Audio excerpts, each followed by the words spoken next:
But the men didn't shoot. Much to Horton's surprise, they dropped their 3 guns and they stared with wide eyes. "Look," they all shouted. "Can such a thing be? An elephant sitting on top of a tree? It's strange. It's amazing. It's wonderful. New. Don't shoot him. We'll catch him. That's just what we'll do. Let's take him alive. Why, he's terribly funny. We'll sell him back home to a circus for money."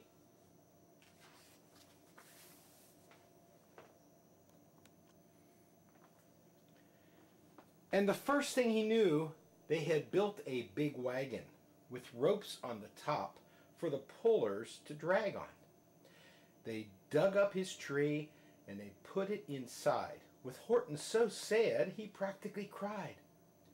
"We're off," the men shouted, and off they all went, with Horton unhappy 100%.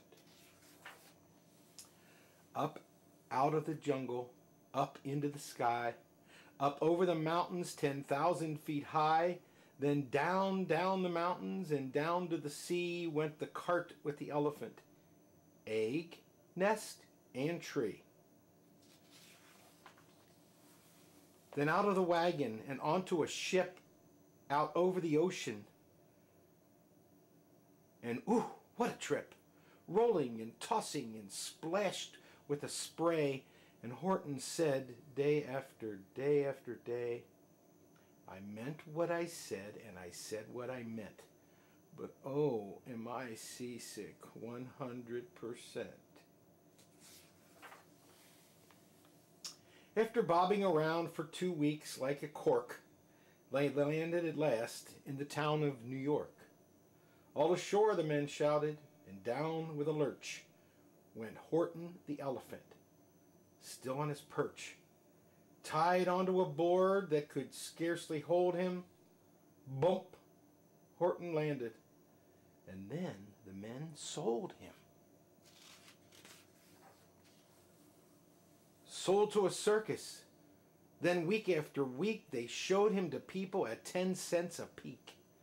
They took him to Boston, to Kalamazoo, Chicago, Waukegan, and Washington too, to Dayton, Ohio, St. Paul, Minnesota, to Wichita, Kansas, to Drake, North Dakota, and everywhere thousands of folks flocked to see and laughed at the elephant up in a tree. Poor Horton grew sadder the farther he went, but he said as he sat in the hot, noisy tent, "I meant what I said, and I said what I meant. An elephant's faithful 100%. Then one day the circus show happened to reach a town way down south, not so far from Palm Beach. And dawdling along way up high in the sky, who of all people could chance to fly by but that old good-for-nothing bird, Runaway Maisie? Still on vacation, still just being lazy. And spying the flags and the tents just below, she sang out, "What fun! Why, I'll go to the show." She swooped down from the clouds through an open tent door. "Good gracious," gasped Maisie, "I've seen you before." Poor Horton looked up with his face white as chalk. He started to speak, but before he could talk, there rang out the noisiest, ear-splitting squeaks from the egg that he'd sat on for 41 weeks. A thumping, bumping, a wild, alive scratching. "My egg!" shouted Horton. "My egg! Why, it's hatching!"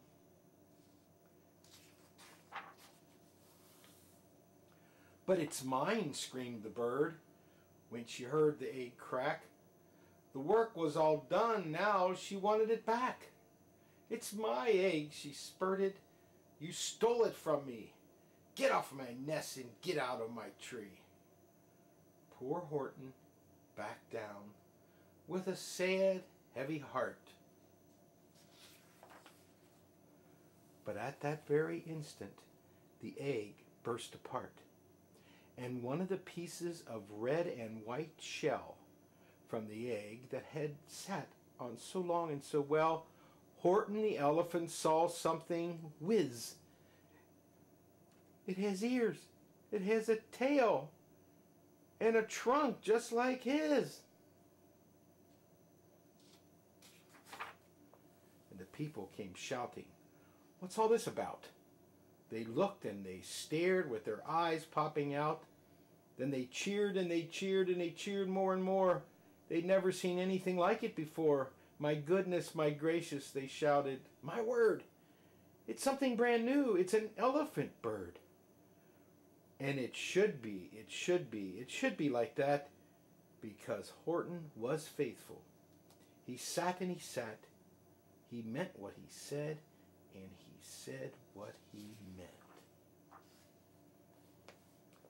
And they sent him home happy, 100%.